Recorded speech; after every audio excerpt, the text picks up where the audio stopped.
అది నాకు గ్రహింపు అయితే దేవుడే ఇచ్చాడు. అటువంటి జ్ఞానాన్ని కూడా దేవుడే ఇచ్చాడండి. నిజంగా నేను లోక ఆశలో ఉండకుండా దేవునిలో ఏ మాట విన్నా కూడా తెలుసుకునే జ్ఞానాన్ని దేవుడు నాకు ఇచ్చాడు. ఆ రోజు తల్లిగారు ఎస్తేర్ గారిని, మణి గారిని నన్ను పేరు పెట్టి పిలిచారండి. దేవుడే పిలిచాడు. అయితే నేను ఆ రోజు అడిగాను, వంగని మోకాళ్ళు నా గృహంలో కూడా ఉన్నాయి ప్రభువా, నువ్వు నన్ను కుటుంబంగా నడిపించు, నా భర్త ఆదివారం నీ సన్నిధికి రావాలని నేను అడిగానండి. దేవుడు ఈరోజు గొప్ప కార్యమే చేశాడు. కానీ ఇంకా మారు మనసు ఇచ్చి దేవుడు బలిపేట ఎదుట తన రక్షణ కార్యాన్ని ఒప్పుకోవాలని నేను ఇప్పుడు బలిపేట ఎదుటే ఉండగలుగుతున్నానండి. పరిశుద్ధాత్మ దేవుడు నా గృహంలో ఈ సంవత్సర కాలంలో గొప్ప కార్యం చేస్తాడని అడుగుతున్నాను. అలాగే యవ్వన బిడ్డలు నిజంగా దేవుడు కృపను బట్టి మనం చాలా అదృష్టవంతులు అండి. ఎందుకంటే ఈ సన్నిధికి రావడమే దేవుడు చేసిన గొప్ప కార్యం.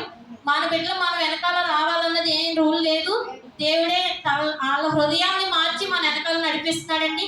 ఈ సన్నిధిలో అడిగిపెట్టిన యవ్వన బిడ్డలు కూడా చాలా అదృష్టవంతులు. ఎందుకంటే తల్లిదండ్రులు మాట వెళ్ళని బిడ్డలు ఎంతో మంది ఉన్నారండి. ఎంతో మంది తల్లిదండ్రులు లోకాశలో పడిపోయిన బిడ్డలు చూసి ఎంతగానో దుఃఖిస్తున్నారు. కానీ అటువంటి బాధ మనకు లేదు. శుక్రవారం కోటంలోనే ప్రశాంతి గారి విషయంలో గొప్ప మేలు చేస్తాడు దేవుడు. ప్రియాంక విషయంలో పోలీస్ స్టేషన్ పెట్టలేకుండా చేశాడు, ఎక్కకుండా చేశాడు. నన్ను కూడా అలాగే దేవుడు తన కృపను బట్టి నన్ను కూడా పోలీస్ స్టేషన్ ఎక్కడకుండానే నడిపించాడండి. ఈ సన్నిధిలో మనం ఏదైనా బలంగా విశ్వాసంతో అడిగితే చాలు, దేవుడు మన పక్షాల నుండి పరిశుద్ధ ప్రార్థన మందిలో పరలోకం నుంచి దిగి వచ్చి ఇక్కడ నిలుచున్న దేవుడే మన పక్షాన ఉన్నాడు. దేవుడు నామాన్ని హెచ్చించే వారిగానే మనం ఉండాలి. మన కుటుంబాలన్నీ కూడా ఇక్కడే కట్టుబడాలి. దేవుని చిత్తంలో నా గృహంలో ఇంకా గొప్ప కార్యాలు జరగాలని, దేవుడు పరిశుద్ధ ప్రార్థన మందిరంలో ఇంకా నూతన ఆత్మలు పట్టుబడేలాగా మనం అందరం బలమైన ప్రార్థన కూడా చేయాలని, పరిశుద్ధంగానే మనం అందరం ఉందాం. పరిశుద్ధ ఆత్మ కలిగి సన్నిధిలో బలపడాలి.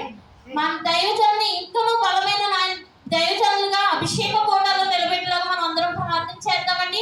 సమయాన్ని బట్టి ప్రార్థన చేసుకుందాం, సమయాన్ని హెచ్చించుకుందాం.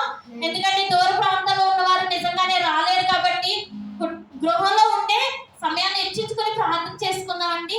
ఇదందరూ మన సంఘం గ్రహించి ఉండాలి. దేవుడి నామానికి వందనాలు.